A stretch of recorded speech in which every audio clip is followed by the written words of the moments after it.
My name's Margot. I'm an alcoholic. Hi, Margot. Yeah, start the timer. I don't want to go too long. My heart's like pounding right now. So this is my marble jar. I put my 24-hour coin in there, and then I started putting a marble in there every morning when I wake up sober.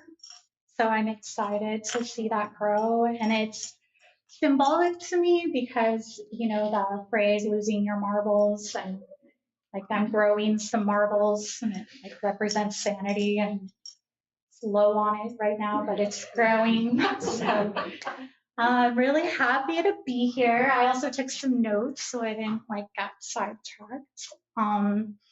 So let's see. Yeah, I am here after relapse. I went to my first AA meeting when I was 14 years old. I've known, though, that I was an alcoholic and an addict even before that. I think in the DARE program in 5th grade, when they were talking about all the different substances, I just couldn't wait to try them all. So, yeah.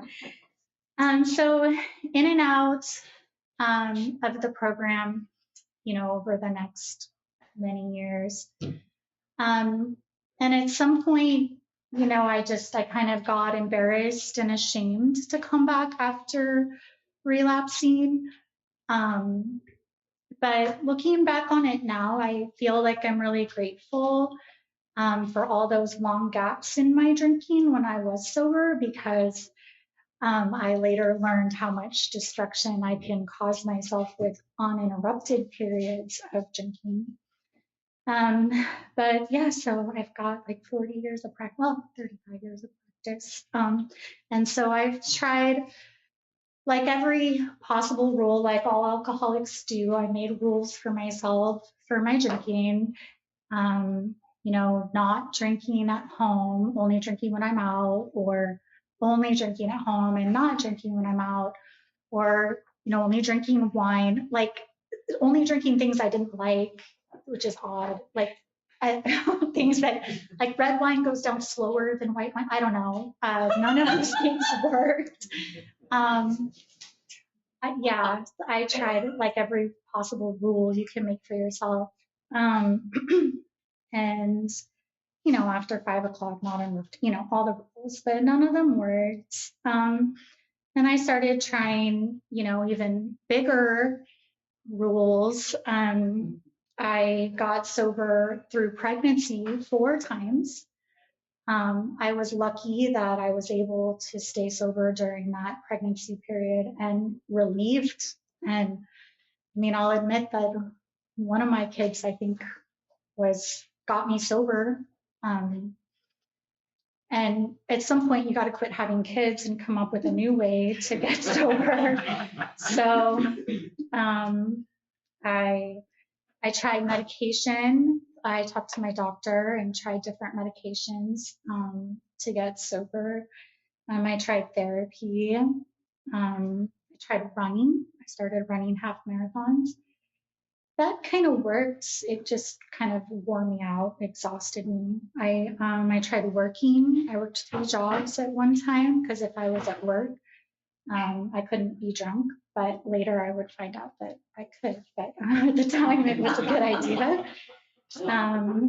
I tried dating people who were sober so that I could kind of absorb their sobriety through proximity.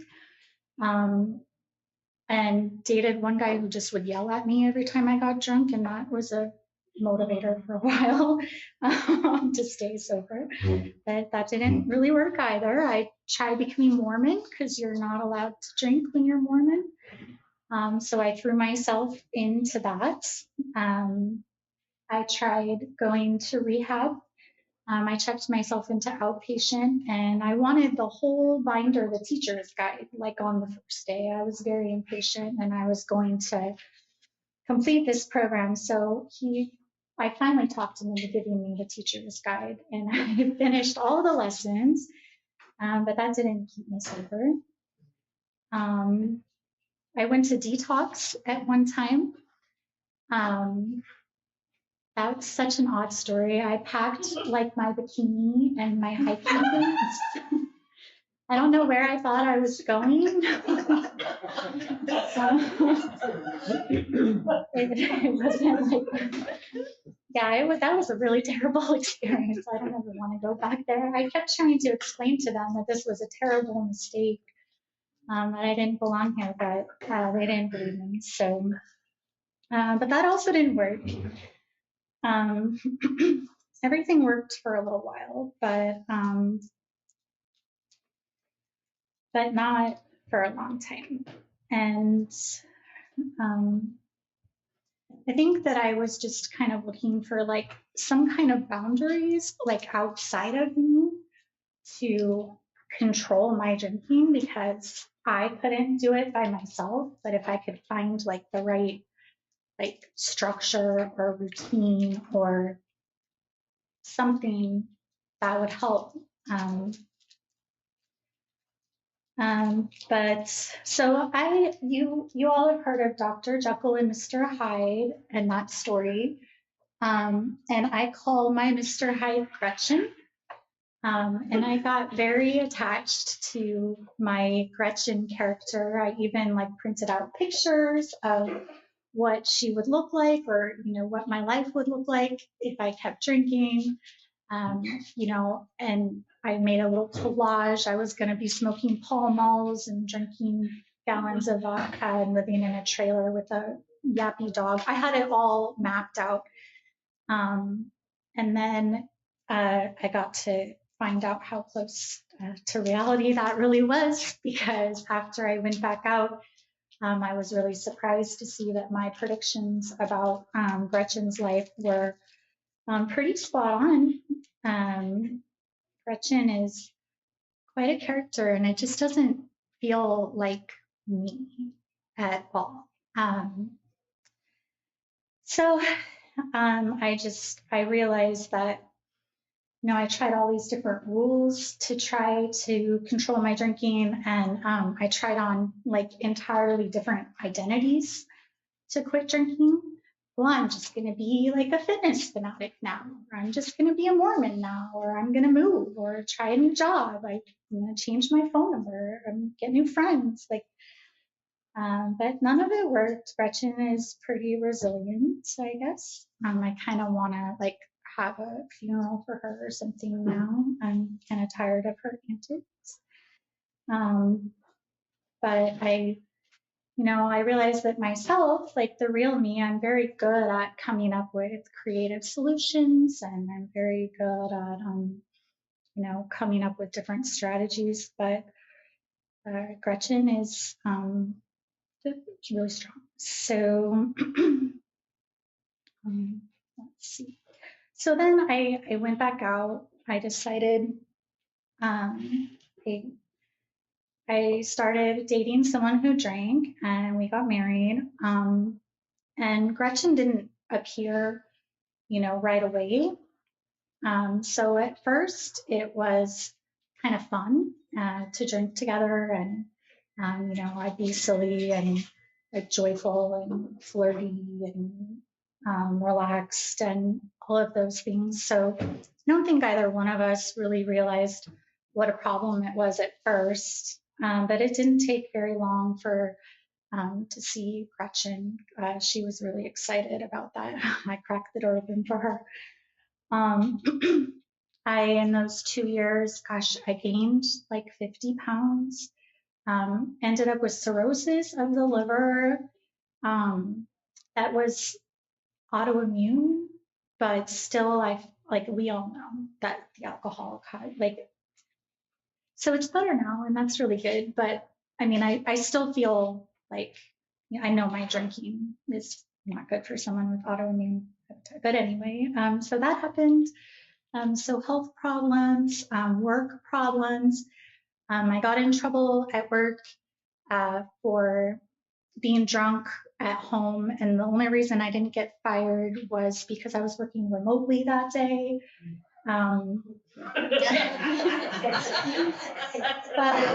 I talked to my boss on the phone and told him some crazy drunken things. I told him that I was going to take my ex-husband and put him in the baby box at the fire station. You know how you can leave your baby.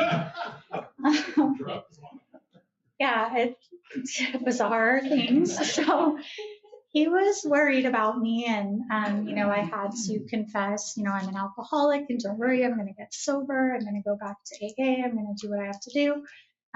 Please forgive me. Please know that that's Gretchen talking. That's not me. Like, I'll be a good employee. I'm just very, very lucky that I didn't lose my job. I got pulled over drinking and driving. I had an open can of wine in my center console. I don't know how I didn't get arrested. I was drunk. I feel like I've had so many chances. Yeah, this last time that I drank, I decided I was going to steal my husband's Jeep and park it down the street just to be a brat. But I don't know how to drive a stick. And so then my husband said, well, I'm going to call the sheriff on you. And I said, oh, you don't have to do that. I'll call myself. So I called randomly 911 to tell them that I wanted to steal my husband's Jeep, but I couldn't drive a stick. Bizarre. I had no idea. Just complete insanity. I mean, Gretchen, I don't think she can't think. I mean, that's just, I don't know. That's just terrible. And then, I started feeling very suicidal, which is something I had never felt before. So that's really scary. That really scared me. So I knew I had to do something. I left my house one day, and I wasn't sure if I was going to I wasn't sure what I was going to do. I was kind of thinking, well, I could drive to the liquor store, but I might as well just go kill myself, because that's basically what I would be doing if I go to the liquor store, right? Like, I already know where Gretchen's going. So might as well just interrupt it, early. And I somehow, God, ended up at a meeting that day instead. That was pretty miraculous. I think that was probably the best meeting I've ever gone to in my life, because I realized how I can interrupt that, drive to the liquor store and make a different choice. I can drive to a meeting instead, and then things, will be better after. So I'm really grateful for that. I'm thoroughly terrified of drinking again, very, very terrified of, I don't want to see Gretchen anymore, of the destruction I could cause to my loved ones and everything else. So I'm just happy to be here, and I think I'm properly humble this time, so I think it will last. I got a sponsor. I'm really excited about that. I was, really mindful before I got a sponsor, because I relapsed before, and I didn't want to allow someone to invest their time into me and their hope into me if I knew that I wasn't gonna be successful or do what I need to do. So just getting to that point took time, but I feel confident that I'm ready to do whatever I'm asked, which is why I'm here talking to you all. And let me check my notes. Yeah, so I'm sure this is the last time that I'm gonna get sober. So I want to stay sober this time. And I'm excited about it. And I almost made it. I'm going to stop a minute and a half early. Thank you, guys.